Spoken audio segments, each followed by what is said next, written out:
السلام عليكم. وصفتنا اليوم هي الفرنش توست، وصفة سريعة وسهلة ولذيذة ومناسبة جدا للفطور. الأولاد يحبوها، ممكن تقدموها مع أي نوع من أنواع الفواكه المتوفرة عندكم. هاي المقادير، اللي حب يصور الشاشة والتأكيد راح تلاقوا المقادير كاملة موجودة بصندوق الوصف أسفل الفيديو. نبدأ بالخبز. في عندي هون أنا مستخدمة خبز البريوش، وممكن تستخدموا التوست العادي، لكن البريوش بيعطي طعم أغنى. قطعته لشرايح سميكة لحتى يساعدني أكثر بالوصفة. وحاليا راح نجهز خليط تغميس. في عندي بيض راح أخفقه بشكل جيد، بعدها راح أضيف عليه فانيلا أي نوع تحبوه، سواء سائلة أو بودرة، المهم يكون نوعية جيدة.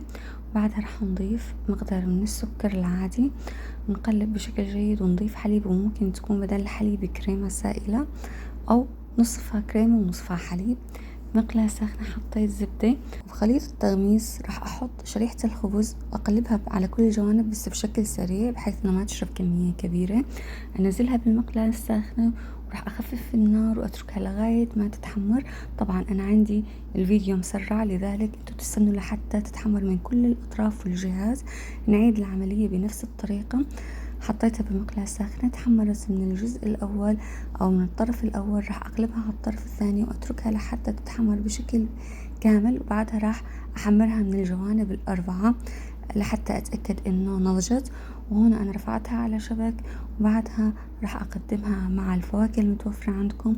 والمفروض يكون توتيات، لكن لو ما توفر ممكن تستخدموا أي نوع من أنواع الفواكه. وراح أقدم معه شراب القيقب للتحلية، وممكن لو ما توفر تقدموا معه العسل.